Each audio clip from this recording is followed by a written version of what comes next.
Sarvepalli reservoir మీద case ఏందో తెలుసా?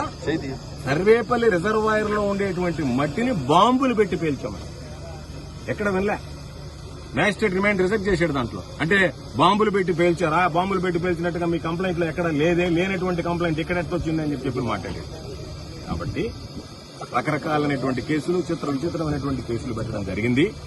ఏది ఏమైనా మా నాయకుడు వైఎస్ జగన్మోహన్ రెడ్డి గారు, ఆయన పాపం మేము గాని మాకు సంబంధించినటువంటి నాయకులు, కార్యకర్తలు, కుటుంబ సభ్యులు లాంటి జిల్లా ప్రజలు కష్టకాలంలో ఉన్నప్పుడు, ఆందోళనలో ఉన్నప్పుడు ఆయన కనీసం నెల్లూరుకు రావడానికి కూడా నియమ నిబంధనలు పెట్టి నియంత్రించేటువంటి పరిస్థితి వచ్చినప్పుడు వాటన్నిటినీ లెక్క చేయకుండా, లక్ష్య పెట్టకుండా, ఎన్ని రకాలైనటువంటి అవమానాలు వచ్చినా, ఎన్ని రకాలైనటువంటి ఇబ్బందులు వచ్చినా సరే వాటన్నిటిని అధిగమించి నా అనుకున్నటువంటి వాడికి నేను అండగా నిలవాలనేటువంటి లక్ష్యంతో ఈరోజు నెల్లూరుకు రావడం. నాతో పాటు ఎన్నడూ జరగలేదు ఒక మాజీ మంత్రి ఇంటి మీద దాడి. ఇది దౌర్భాగ్యకరమైనటువంటి విషయం. అన్ని విషయాలు కూడా రాబోయే రోజుల్లో మాట్లాడదాం. ప్రసన్న ఇంటి మీద దాడి చేసి మరలా ఆయన మీదనే కేసు పెట్టి ఆయనకు సంబంధించినటువంటి వ్యక్తులు కూడా ఈరోజు జైలు పాలు చేయడం జరిగింది.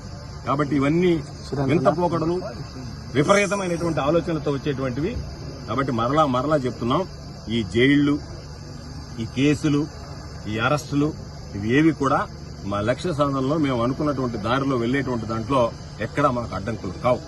తాత్కాలికంగా ఈరోజు ఒక 90 రోజులు, 86 రోజులు జైల్లో ఉన్నామంటే రెండే విషయాలు: ఈ ప్రభుత్వం అనుసరిస్తున్నటువంటి ప్రజా వ్యతిరేక విధానాలు, చంద్రబాబు నాయుడు చేసినటువంటి మోసాలు, చంద్రబాబు నాయుడు చేస్తున్నటువంటి కుట్రలు, వీటి మీద ప్రజల్లోకి తీసుకువెళ్లడానికి మాకు తాత్కాలికంగా వాయిదా వేసుకోవడం జరిగింది. ఎందుకంటే అందుబాటులో లేవు కాబట్టి. సోమిరెడ్డి కొడుకు సర్వేపల్లి నియోజకవర్గంలో దోపిడీకి అడ్డుకట్ట లేకుండా పోయింది. కాబట్టి వీటన్నిటి మీద కూడా భవిష్యత్తులో విచారణ జరుగుతుంది. ఎవరెవరు ఏమేం తప్పులు చేశారో బయటపడతాయి. ప్రజలకు సంబంధించినటువంటిది ఎవరు తిన్నా సరే కక్కించాల్సిందే.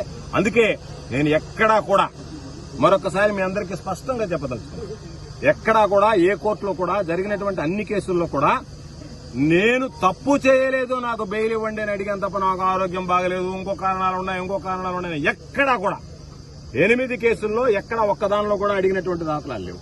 కాబట్టి వీటన్నిటినీ దృష్టిలో పెట్టుకుని తప్పనిసరిగా రాబోయేటువంటి రోజుల్లో వైఎస్ఆర్ కాంగ్రెస్ పార్టీ బలోపేతం కోసం, ప్రభుత్వం అనుసరిస్తున్నటువంటి ప్రజా వ్యతిరేక విధానాలను ఎండగట్టడం కోసం, ఏదైతే గతంలో కూటమి ప్రభుత్వం మీద ఏదైతే విమర్శలు చేశామో, వాస్తవాల గురించి మాట్లాడామో, ప్రజలకు జరుగుతున్నటువంటి అన్యాయాల గురించి మాట్లాడామో వాటిని కొనసాగిస్తాం.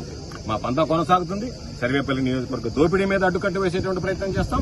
కాబట్టి ఎక్కడా కూడా అలుపెరగనటువంటి పోరాటం చేస్తాం తప్ప ఏదో కేసులు పెడితే మరలా భయపడి గమ్మైపోతాయేమో, మరలా కొత్త కేసులు పెడతారేమో అనేటువంటి ఆలోచన లేదు. నేను అనుకున్నా నిన్న నాది వాయిదా పడింది అంటే బహుశా మరలా కొత్త కేసు ఏదన్నా సృష్టించడానికి